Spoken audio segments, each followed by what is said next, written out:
Parlons de ce sujet fort, parlons de ce sujet qui vous intéresse, la vraie question du jour, et on va mettre un sondage en place pendant ce débat. Si vous voulez intervenir en direct, vous montez en direct. Igor Tudor, après la défaite face à Lille, tout comme Valentin Rongier la semaine dernière, on en parlait vendredi dans le Day Foot, parle de saison réussie. Alors, êtes-vous d'accord avec ça? En tout cas, Pascal Olmeta, que j'ai contacté ce matin pour teamfootball.fr, oui, lui aussi, il estime que Tudor a rempli sa mission, un article à retrouver sur teamfootball.fr justement.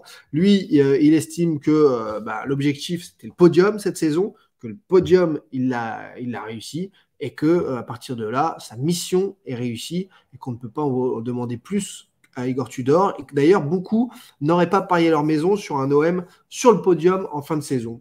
Donc, Pascal Olmeta défend plutôt Igor Tudor. Adrien, lui, dans les commentaires, il nous dit déjà « Mais non, saison de merde !» Alors, est-ce que c'est parce que vous avez tutoyé les sommets et finalement, pour ne pas y arriver, que vous pensez que c'est une saison de... Enfin, voilà, vous l'avez compris. En tout cas, on va se poser la question, on va mettre le sondage sur Twitch ensemble et je vais vous donner, moi, mon avis aussi sur cette vraie question qui pose vraiment problème aux supporters marseillais.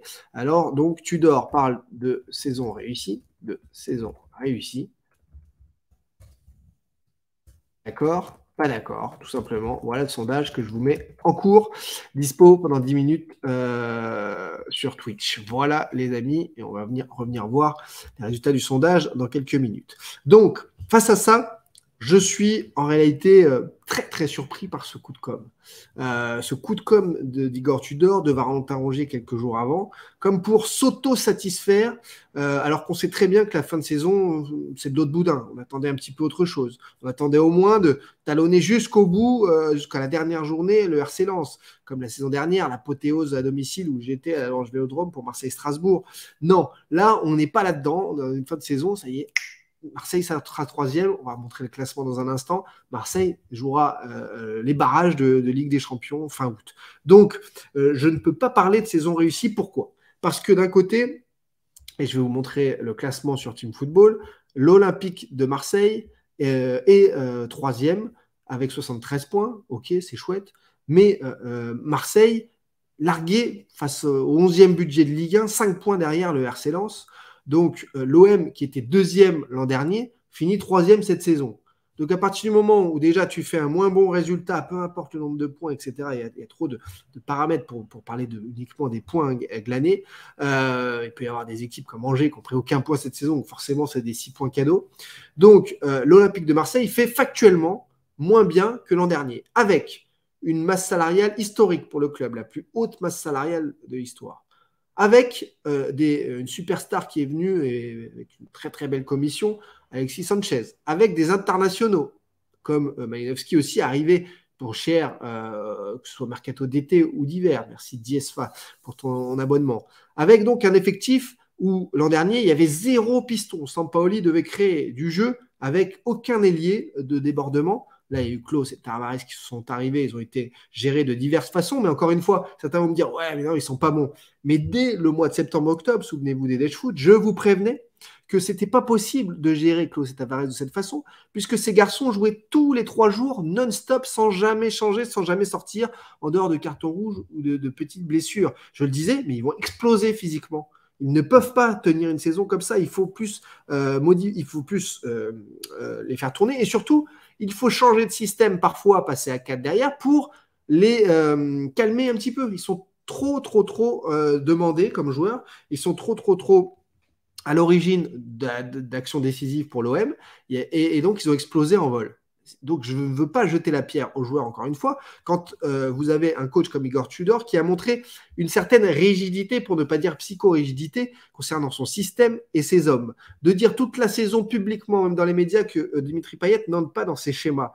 N'est-ce pas un peu bête? Vous avez un joueur, vous savez que c'est un super mec de vestiaire en plus. Au contraire, mettez-le en confiance, essayez de l'amadouer, essayez parfois d'installer un deuxième système.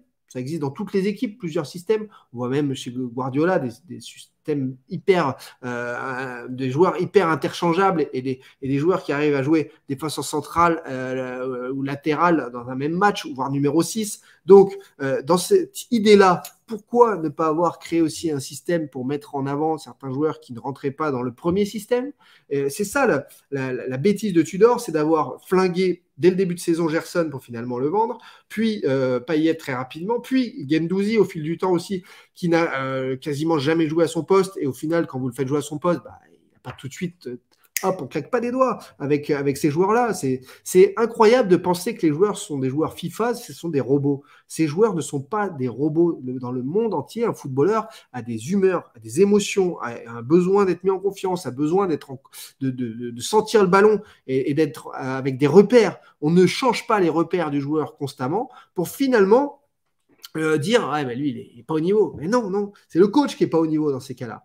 Donc la réalité, c'est que je ne comprends pas le terme saison réussie pour Igor Tudor, parce que les supporters olympiens en attendent forcément plus. Donc, c'est de l'autosatisfaction qui me dérange, mais moi, je la comprends autrement. Je me dis que Tudor se sent menacé après cette saison parce qu'on en attendait plus. L'élimination, j'en ai toujours pas parlé d'ailleurs, je suis gentil, hein, à domicile face à Annecy en coupe, alors que vous avez éliminé le PSG, c'est une faute professionnelle magistrale, une humiliation à l'échelle du PSG. C'est comme quand Paris se fait sortir par Manchester United C. Alors chacun son niveau, chacun son budget, mais là c'est une honte incroyable. Et Tudor parle de saison réussie. Non, il y a des gros points noirs. Je ne reviendrai pas sur l'élimination dans un groupe à sa portée de la Ligue des Champions, où il y a eu des vraies erreurs de coaching et de joueurs dans ces moments clés. Enfin, c'est des équipes, on l'a vu, hein, Francfort finit 8e de 10e de Bundesliga, et il n'y a rien d'impressionnant dans cette équipe. Voilà, donc il y a une réalité. Tottenham, pareil, en première ligue, complètement aux abois. Donc, non, il y a une réalité de ce groupe de Ligue des Champions qui était abordable, et la saison réussie, je me pose la question de savoir est-ce que c'est pas de l'autosatisfaction pour assurer sa propre com pour la suite, soit parce qu'il a une forte envie de continuer à l'OM et qu'il y a de sérieux doutes, comme je l'ai dit depuis qu'il est arrivé, sur le fait qu'il fasse plus d'une saison, soit parce que, en effet, il sait déjà qu'il va partir, et dans ces cas-là, il faut faire bonne figure médiatiquement, il faut faire parler de soi en bien, et quand les gros titres sont Igor Tudor parle de saison réussie, parfois à l'étranger et tout, tu retiendras uniquement les titres, tu retiendras uniquement la com, et à l'arrivée, donc, c'est en bien, ça parle en bien d'Igor Tudor, puisque la troisième place, ils ont réussi. Si tu ne regardes pas de trop près l'Olympique de Marseille, on peut largement considérer donc avec 73 points, c'est très correct, etc. On se souviendra quand même de saison, même époque Jacques-Henri Hérault, à 78 points. Enfin, c'est pas nouveau non plus à l'OM de marquer des points.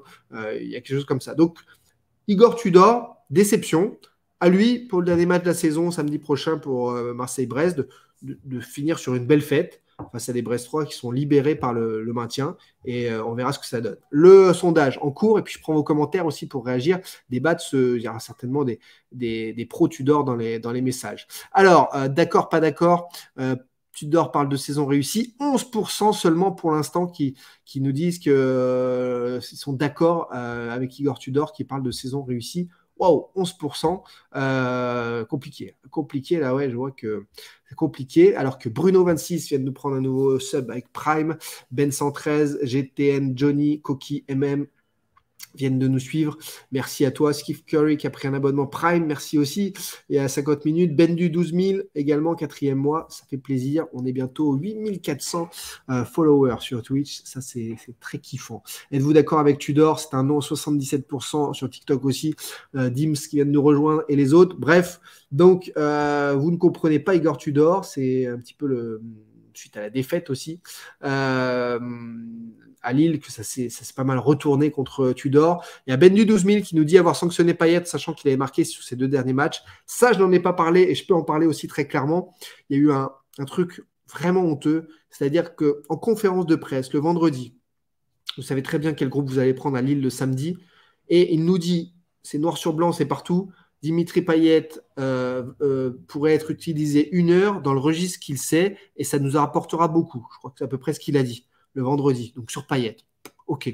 Il l'a vu la semaine à l'entraînement et il nous dit il va apporter 1 heure sur ce qu'il sait faire. Super, dans la lignée du match réussi face à Auxerre le week-end d'avant. Génial. Le samedi, boum, on apprend, il n'est pas dans le groupe et il n'est pas à Lille. Et ça fuite que Dimitri Payet a eu, en étant mis le vendredi dans l'équipe des remplaçants, une attitude qui n'a pas plu à Tudor. Il est fou ce coach, il est fou en fait.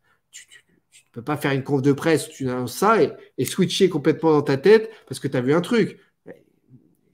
Mais un peu dans ton vin, mais calme-toi, enfin, prends du recul. Tu es coach, justement.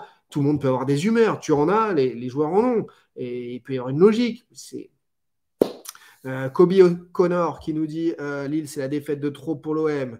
DJ qui nous dit Tudor est têtu. Tudor, il est tordu, nous dit El Giulio. Bref, donc voilà.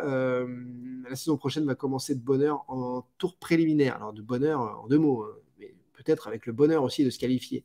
Mister Oudou, le sprint final, c'est pas à ce moment-là que tu fais le gendarme, nous dit Mister Oudou. Oui, un coach, ça doit rassembler, ça doit emmener, ça doit créer des émotions, ça doit surtout mettre en confiance tous ces joueurs dans les différents styles, puisque tu les as avec toi pour la saison. Jusqu'au 30 août, pourquoi pas, mais après, c'est assez incompréhensible. Bref, Tudor, saison réussie, moyennement, je trouve. Je vous ai donné mes arguments, vous me les donnez aussi, vous, dans les commentaires et également sur YouTube pour la vidéo qui sera donc en ligne. Les amis, en tout cas, Tudor est un entraîneur de transition.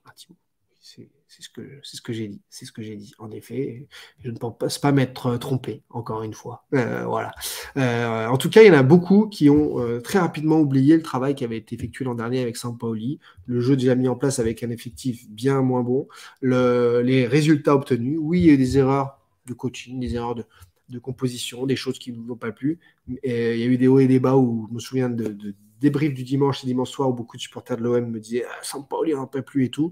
En attendant, 2e place, les succès qu'on connaît. Et donc, voilà. Qui pour le remplacer, Dylan? Ce sera des sujets pour plus tard. Monsieur Kellyfi78, salut Mister Thibaut Baggio, merci, trop d'honneur.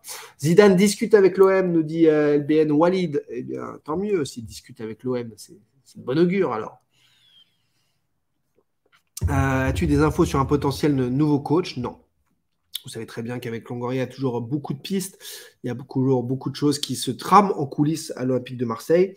On attendra d'abord de savoir ce qu'il en est en juin de l'avenir, de la suite de l'Olympique de Marseille, de l'ampleur que peut prendre le club, avant de voir qui peut remplacer Tudor, est-ce qu'il en est, etc. En tout cas, si Tudor était amené à continuer avec un tel groupe, il y aurait besoin en effet de régénérer. Et ce qui me fait sourire, c'est que les mêmes, avec la même direction, qui nous parlaient de 2 à 4 arrivées maximum l'été dernier à l'OM parce qu'il n'y a pas d'argent, il n'y a pas de possibilité, ils nous disent qu'il pourrait y avoir 10 départs, 10 arrivées cet été. Ah enfin, après 4 mercato, vous savez ce qui s'est passé, on nous disait le contraire, on commence à nous dire non, il pourrait y avoir 10 départs, 10 arrivées. Ah, ok, mais comment vous faites alors? L'OM n'a jamais su vendre, donc vendre 10 joueurs alors que vous n'avez jamais su en vendre 2 depuis des années, on ne voit pas comment, et en acheter 10, puisque certains nous disent qu'il n'y a pas d'argent dans ce club. Ne me dites pas que c'est la qualif en Ligue des Champions, puisque cette année, elle n'est même pas assurée. Ne me dites pas que c'est CVC, puisque ça comble à peine les pertes. Donc, expliquez-moi un petit peu comment vous faites là pour vos 10 arrivées. J'adore ça, j'adore ce type de trucs qui sortent du chapeau en rumeur mercato et les gens ne sont pas capables de vous l'expliquer. Nous, on essaie d'être droit justement. On explique les choses par rapport à ce qu'on sait, par rapport à ce qu'on a, par rapport à ce qu'on voit. En tout cas, beaucoup de remue-ménage. On a hâte.